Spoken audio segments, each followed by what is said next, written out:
Hello, good morning, all my dear students. Hope you are doing well. आजपासून आपण आपलं समर session म्हणजे ग्रामरचं session आपण सुरू करत आहोत. आज सगळ्यात पहिला टॉपिक आपल्याला पाहायचा आहे पार्ट ऑफ स्पीच म्हणजे शब्दांच्या जाती.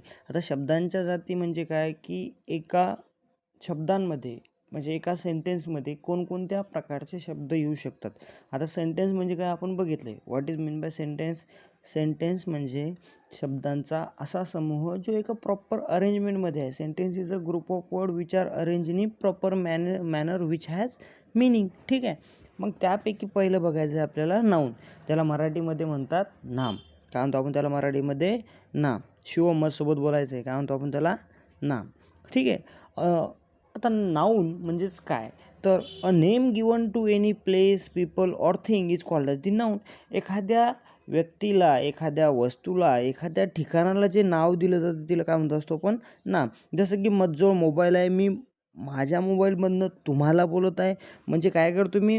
मोबाईल हे आपण नाव दिलेलं आहे. जसं की तुमच्याकडे सध्या वही आहे, त्या वहीला पण आपण काय दिलं आहे? एक नाव दिलेलं आहे. तुमच्याकडे एक पेन आहे, त्या पेनालासुद्धा आपण काय दिलेलं आहे? नाव दिलेलं आहे. मग एखाद्या वस्तूला, एखाद्या ठिकाणाला जसे की तुम्ही प्रत्येकजण आपापल्या घरी या, जसं की कोणी लोणीगोळीला आहे, कोणी मोळीला आहे. या नामाच्या समूहाला काय म्हणत असतो आपण? नाम म्हणत असतो. काय म्हणत असतो आपण याला? नाम म्हणत असतो. तर पहिली जी काय म्हणू शकतो आपण त्याला? पहिला जो प्रकार आहे तो आहे नाऊन. काय आहे? नाऊन. तर आता आपण जाऊया दुसऱ्या प्रकाराकडे ज्याला म्हणतो आपण प्रोनाऊन. काय म्हणत असतो आपण त्याला? प्रोनाऊन. आता प्रोनाऊनची डेफिनेशन काय दिलेली आहे? A word use to avoid repetition of the noun is called as the pronoun.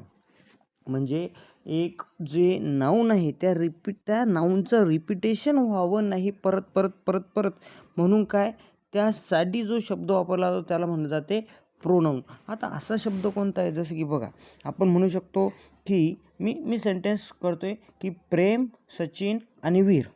काय? प्रेम, सचिन आणि वीर वर्ग 7वीमध्ये शिकतात. परत प्रेम, सचिन आणि वीर तिघांचं हँडरायटिंग चांगलं आहे. परत प्रेम, सचिन आणि वीर तिघं चांगले मित्र आहेत. परत प्रेम, सचिन आणि वीर हे तिघंजणं स्कूल बसने येणे जाणे करतात. मग याच जागी आपण हे जे प्रेम, सचिन आणि वीर हे यांना दिलेलं नाव आहे. मग हे नाऊन आपण कुठेतरी अवॉइड करू शकतो. त्यासाठी आपण एक शब्द वापरतो ते. काय? कोणता शब्द वापरतो आपण? ते. ते मीन्स दे. म्हणजे इंग्लिशमध्ये दे.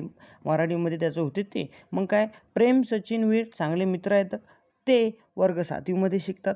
ते त्यांचं अक्षरसुद्धा चांगलं आहे. ते दररोज स्कूल बसने येणे जाणे करतात. मग या नाऊनचा सेंटेन्समध्ये परत येऊ नये जेणेकरून ते बोर होऊ नये आपल्याला. त्यासाठी काय वापरलं जाते? प्रोनाऊन वापरलं जाते. काय वापरलं जाते त्यासाठी? प्रोनाऊन वापरले जाते आणि त्याला सर्वनाम असं मराठीमध्ये म्हणतात. एक्झाम्पल दिलेले आहेत मी थोडेसे त्याला. We, he, she, they, whatever it may be ते आहेत त्याचे एक्झाम्पल. यानंतर तिसरा प्रकार आहे, महत्त्वाचा प्रकार आहे व्हर्ब. काय आहे? व्हर्ब. आता व्हर्ब म्हणजे मराठीमध्ये होते क्रियापद. काय होते? क्रियापद. आता जसं की a word indicating action in the sentence is called as the verb. एखाद्या सेंटेन्समधली ॲक्शन दाखवणारा जो शब्द आहे त्याला म्हणलं जाते व्हर्ब. जसं की तुम्ही सगळे सध्या काय करताय? तुम्ही सगळे सध्या मला ऐकताय. मी जे व्हिडिओ लेक्चर तुम्हाला पाठवले तुम्ही ते ऐकताय. ऐकणे म्हणजे काय? ऐकणे म्हणजे तुम्ही काहीतरी काम करत आहात. तुमची काहीतरी क्रिया सुरू आहे. जसं की सर्वजण दुपार झाली की मस्त कूलर लावून झोपणार आहे. कोणी पोहायला जाणार आहे.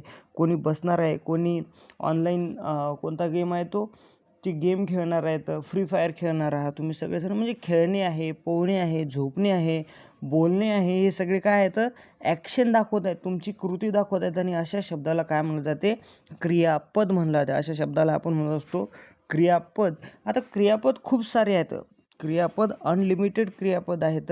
मग या क्रियापदाची तुम्हाला लिस्ट करून मला ग्रुपवरती टाकायची आहे. प्रत्येकाने वेगवेगळे कमीत कमी 30 क्रियापद घ्यायचे आहेत. काय घ्यायचे आहेत?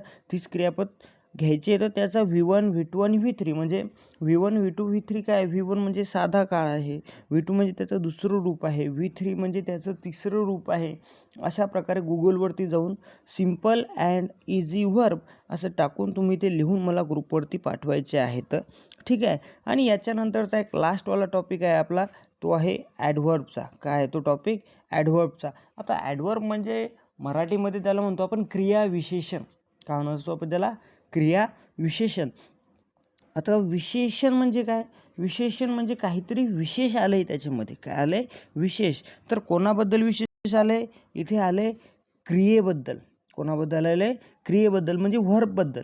मग यातच त्याचा अर्थ लपलेला आहे की a word telling extra information about the verb is called as the adverb. म्हणजे एखाद्या व्हर्बबद्दल एक्स्ट्रा इन्फॉर्मेशन सांगणाऱ्या शब्दाला काय म्हणतोय आपण? ॲडव्हर्ब म्हणतोय. एखाद्या क्रियेविषयी एक्स्ट्रा माहिती सांगणाऱ्या शब्दाला आपण ॲडव्हर्ब म्हणत असतो. जसं की आपण बघितलं की शिवम फ्री फायर खेळतोय, तर शिवम चांगल्या प्रकारे फ्री फायर खेळतोय म्हणजे चांगला जो शब्द आहे तो शब्द आला इथं, म्हणजे तो झाला क्रियाविशेषण. वीर क्रिकेट खेळतोय, पण खेळणे फक्त क्रिया झाली, पण वीर चांगल्या प्रकारे क्रिकेट खेळतोय म्हणजे काय? चांगला शब्द आला.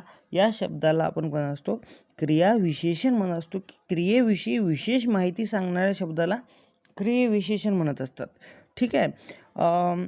याच्या अशा 8 जाती आहेत पार्ट ऑफ स्पीचच्या. आपण 4 आणि 4 असे 2 पार्ट करू आणि त्या 4-4च्या 2 पार्टमध्ये हे सगळं आपण घेत जाऊ.